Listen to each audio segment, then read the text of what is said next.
Muito bem, pessoal, estamos chegando ao fim das eliminatórias sul-americanas para a Copa do Mundo de 2026. Já temos 6 seleções confirmadas na Copa, falta apenas uma que vai disputar a repescagem, ou Venezuela ou Bolívia. Sim, uma das duas vai estar na Copa do Mundo e nós vamos descobrir isso na última rodada. Bom, você está no canal CLFC, eu sou o Caio, seja bem-vindo, se inscreva no canal, deixa o like, ativa o sininho das notificações e deixa aí o seu comentário sobre o seu nível de confiança para o Brasil ganhar o Hexa, ou se você acha que outra seleção vai ganhar, vai ser a Argentina de novo, alguma outra seleção sul-americana tem chance, e pode comentar também sobre as seleções dos outros continentes, onde as eliminatórias, por exemplo, na Europa, estão só no começo, né? É um formato diferente, são apenas 6 jogos de eliminatórias lá, aqui a gente tem 18 rodadas, e essa foi a 17ª. Então vamos ver o que aconteceu. Nessa rodada dos 5 jogos que tivemos, 4 foram 3-0, todos para o mandante. Não teve vitória de visitante e tivemos um empate entre Paraguai e Equador. As 6 seleções confirmadas na Copa são Argentina, Brasil, Uruguai, Equador, Colômbia e Paraguai. Como eu disse, Venezuela ou Bolívia, uma das duas vai conseguir uma vaga na repescagem. E na última rodada o Brasil enfrenta a Bolívia lá na altitude.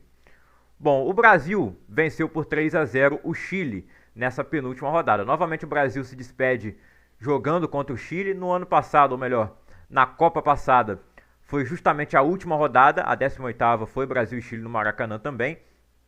Novamente no Maracanã, Brasil e Chile, e o Brasil vence por 3-0. Se eu não me engano, na ocasião foi 4-1. Bom, dessa vez 3-0, uma seleção diferente, né? Carlo Ancelotti como treinador. Foi o terceiro jogo dele à frente da seleção. Uma convocação um pouco diferente. A gente não teve Vinícius Júnior, não teve Rodrigo. O Neymar já não foi uma presença muito constante nessa Copa ou nessas eliminatórias por conta da lesão gravíssima que ele teve. Ele até se recuperou da lesão, mas a princípio ele teve outra lesão e isso teria o tirado da convocação. Depois o próprio Neymar disse que foi opção técnica e o Ancelotti foi lá e confirmou que o Neymar não precisa mostrar o que ele pode entregar. Eu já discordo, né? Até pela questão física, a gente não sabe o que o Neymar pode entregar na seleção hoje. Claramente ele vai jogar melhor na seleção do que está jogando no Santos rodeado de bagre. Na seleção ele vai ter melhores companheiros, mas enfim. Agora é a famosa guerra de narrativas, né? A seleção é melhor com ou sem Neymar, todo mundo está falando que é melhor sem. E agora também sem o Vinícius Júnior, que até hoje não jogou na seleção o que ele jogou ou joga no Real Madrid. Nem mesmo a vinda do Ancelotti fez o Vinícius Júnior fazer uma partida digna de melhor do mundo pela seleção brasileira. Dessa vez, como ele estava pendurado, ele não jogaria esse jogo contra o Chile. O Ancelotti não quis levar ele só para jogar lá na Bolívia, até porque é uma coisa muito diferente, então ele quis testar outros jogadores. Não levou Vini, não levou Rodrigo, que também nem está jogando lá no Real Madrid de verdade, né? Com o Xabi Alonso, não tem dado muita oportunidade para ele. Não deu na Copa de Clubes e também não vem dando oportunidades no começo de temporada. Era muito especulada a possível saída do Rodrigo do Real Madrid, mas no final ele acabou permanecendo. Vamos ver como vai ser a passagem dele ao longo da temporada, porque o desempenho dele na seleção, na Copa América, nas eliminatórias, tem sido muito decepcionante. Igual ao Vinícius ou até pior ultimamente. Eu acho que o Vinícius nos últimos jogos marcou gol e tudo, e o Rodrigo tem jogado mal, sempre fora de posição também, né? Ele sempre tá jogando fora de posição, jogou muito tempo nessas eliminatórias como camisa 10 de meio campo e pra mim é a pior posição pra ele. Mas enfim, nessa partida tivemos 4 atacantes e o Rafinha era o que mais se aproximava de ser o camisa 10, né? Ele estava justamente usando a camisa 10 nessa partida e vai usar também contra a Bolívia se ele jogar. E ele estava fazendo mais essa função de meio atacante que ele faz no Barcelona de vez em quando. Ele tem jogado mais pelo lado esquerdo lá, já que a direita é do Lamine Yamal. E eu acho que o Ancelotti deveria pensar bastante em escalá-lo pelo lado esquerdo. A atuação do Paquetá e ele ter sido inocentado no caso lá das apostas, ele vem jogando bem no clube dele, quase se transferiu para o... Teve a proposta do Tottenham, teve o interesse também do Aston Villa, ele acabou ficando no West Ham.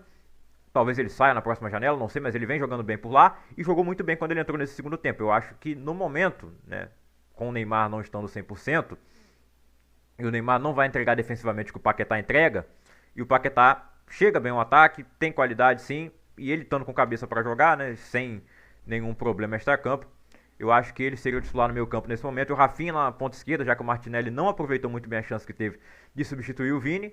E quando o Vini tá também, não é que ele seja intocável na seleção, né? Pelo menos para a maioria dos torcedores não é. O Dorival achava isso. E acho que o Ancelotti, não o convocando até, prova que não vai ter jogador intocável, como ele não convocou o Rodrigo da outra vez, não convocou de novo. Mesmo jogadores que ele tem essa proximidade por ter treinado no Real Madrid, né? Bom, falando da escalação completa da seleção, né? O Alisson no gol mais uma vez, tem fãs, tem haters, né? Eu acho que o Alisson é o melhor goleiro brasileiro hoje.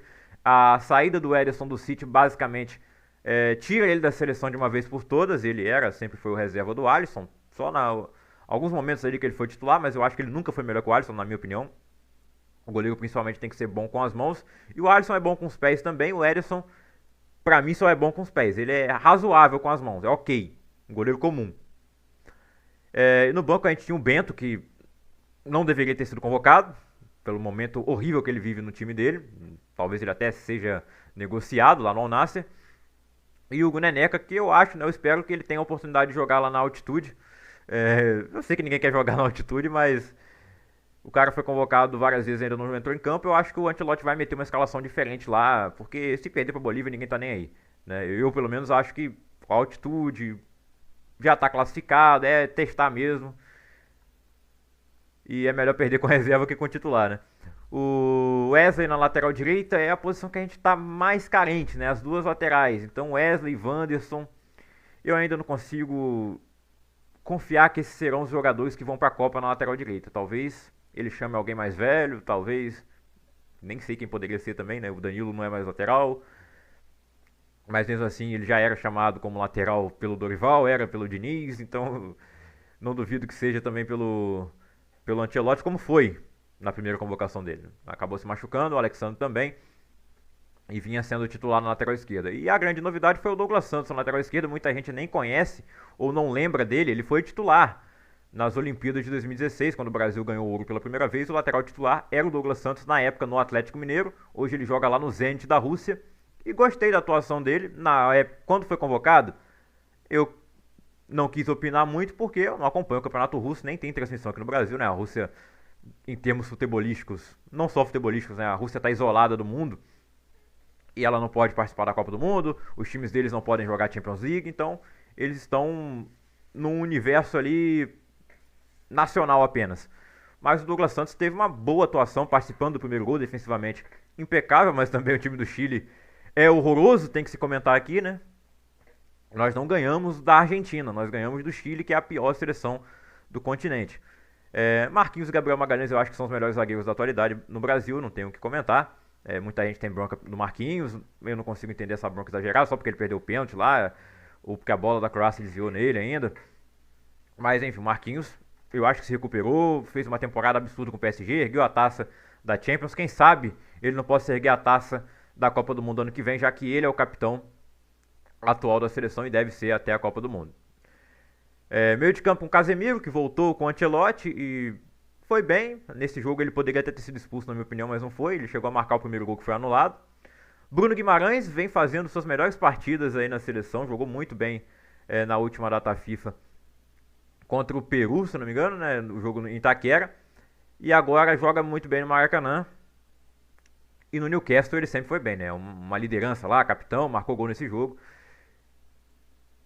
Tivemos então um quarteto de ataque com Estevão, Rafinha, Martinelli e João Pedro. João Pedro que deu entrevista falando que ele não é um 9 muito fixo, que ele admira muito o Harry Kane, para ele é o melhor camisa 9 da atualidade, e eu concordo. Acho que o Harry Kane ele é muito habilidoso também, não só para finalizar, né? O que ele gera de fora da área, criando oportunidades, dando passe, pivô, recuando, e a visão de jogo do Harry Kane, ele poderia jogar facilmente de camisa 10, e o João Pedro em alguns momentos trocou de posição com o Rafinha e deu muito certo, né? Tanto que no primeiro gol o João Pedro participa como um meia, basicamente.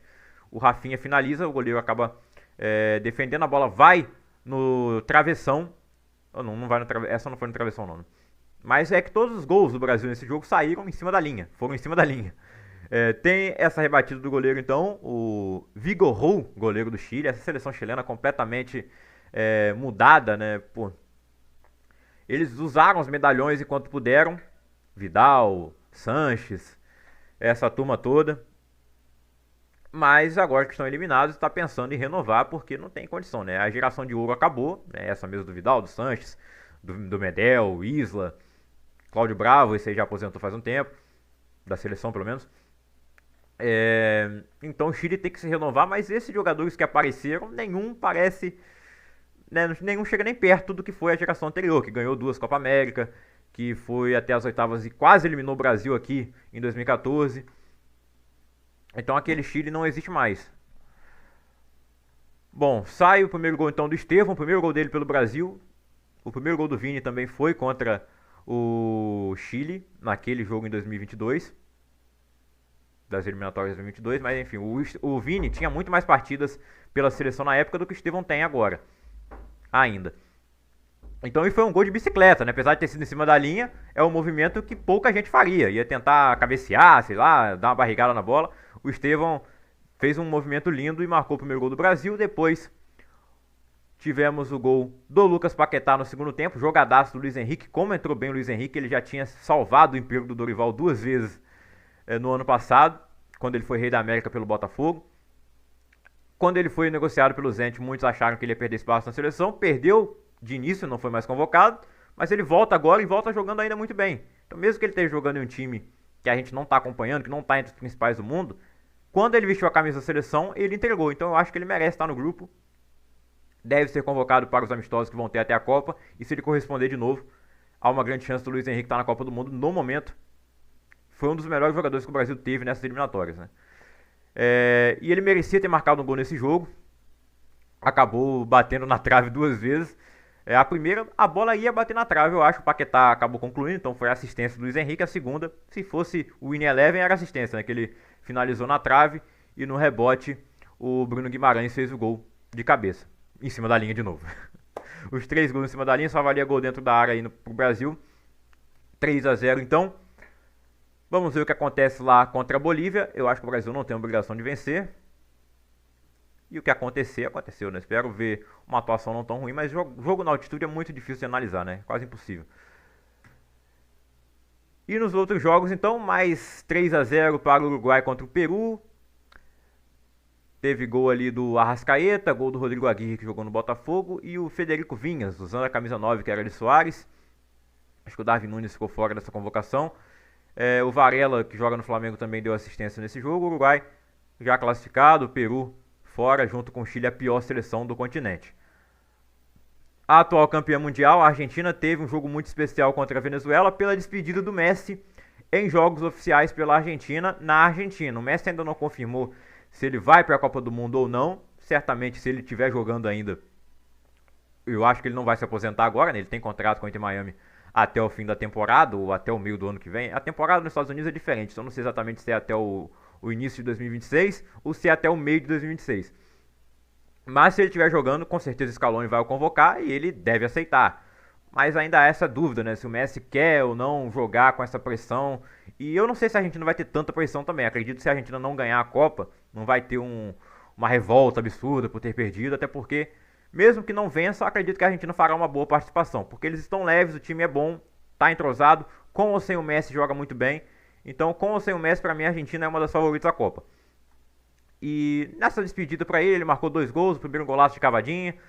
Depois o Lautaro fez 2-0 e o Messi fez mais um, 3-0 para a Argentina contra a Venezuela. Ainda assim, a Venezuela tem chance de se classificar para a Copa do Mundo, como também tem a Bolívia, que nessa rodada perdeu por 3-0 para a Colômbia. Já classificada também, James Rodrigues abriu o placar para a seleção colombiana, segue aí jogando demais na seleção colombiana, né? Mas quando vai jogar em algum clube, aí já é um problema. Mas ele vai para mais uma Copa com a seleção colombiana. É a segunda dele, porque em 2018 ele se machucou e não pôde jogar. Em 2022 a Colômbia não foi e ele volta agora para 2026. Em 2014 ele foi o artilheiro, né? Foi um dos destaques daquela Copa. O John Córdoba marcou o segundo gol e o Quinteiro marcou o terceiro. 3-0 para a Colômbia contra a Bolívia. E por fim, Paraguai e Equador ficaram no 0-0. As duas seleções estão classificadas e só pelo fato de ter se classificado, o Paraguai decretou feriado lá no país, não jogava a Copa há 16 anos, né? A última foi em 2010 e o Paraguai então estará de volta à Copa do Mundo em 2026. Bom, na última rodada teremos então Brasil e Bolívia, o Bolívia e Brasil lá em El Alto, na Bolívia, 8h30 da noite na próxima terça-feira, dia 9. Todos os jogos ali começando basicamente ao mesmo tempo, só a Argentina que começa mais cedo, às 8 da noite, Equador e Argentina, 8h30, Bolívia e Brasil, Chile e Uruguai, Peru e Paraguai, Venezuela e Colômbia. Então a Venezuela joga em casa contra a Colômbia, a Bolívia joga em casa contra o Brasil. Diria que a Bolívia teria um pouco mais de chance por jogar na altitude. E pelo Brasil ainda está um time bagunçado, acho que a Colômbia está mais organizada que o Brasil, só ver as últimas vezes que nos enfrentamos, né? Mesmo com o Ancelotti agora, não sei. Acho que a Bolívia ainda tem mais chance de ganhar do Brasil do que a Venezuela de ganhar da Colômbia. Acho que a possibilidade de empatar ou dos dois perderem também é muito grande. E aí, nesse caso, se a Bolívia perder e a Venezuela também perder, a Venezuela é quem se classifica, né? Quem tem mais pontos é a Venezuela, que tem 18, a Bolívia tem 17. A Argentina já está lá em primeiro com 38, o Brasil em segundo com 28. Vamos ver se consegue ficar com o segundo lugar. O Uruguai tem 27, Equador 26, Colômbia 25, Paraguai 25 também. Então falta essa vaga entre Venezuela e Bolívia, 18 e 17 pontos. Vamos ver, tudo depende do Brasil e da Colômbia. E olha, o Neymar ainda tem a melhor nota aqui no SofaScore entre os jogadores das eliminatórias. Mesmo tendo jogado apenas, eu acho, 5 partidas o Neymar fez. Nem sei se ele chegou a fazer isso tudo. Mas ele marcou 2 gols e deu 3 assistências. E ele ainda está entre os maiores assistentes dessas eliminatórias. O Messi é o artilheiro com 8 gols. Luiz Dias da Colômbia ficou com 7. Ainda tem mais um jogo, né? Eles podem aumentar esses números. O Miguelito da Bolívia tem 6. Rafinha 5. Darwin Nunes 5 também, Rondon, Ener Valencia, o Neymar ali com 2 lá embaixo.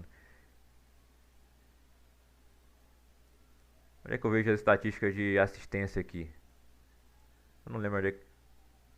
Aqui, assistência, o James Rodrigues tem 5, o Neymar 3.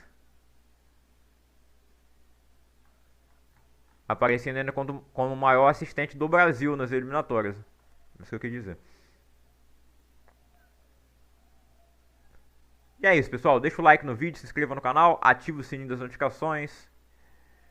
E até o próximo. Semana que vem a gente volta com a última rodada. La última rodada. Ele não é ala, ele é lateral, só pode... Não adianta abrir o braço pra mim!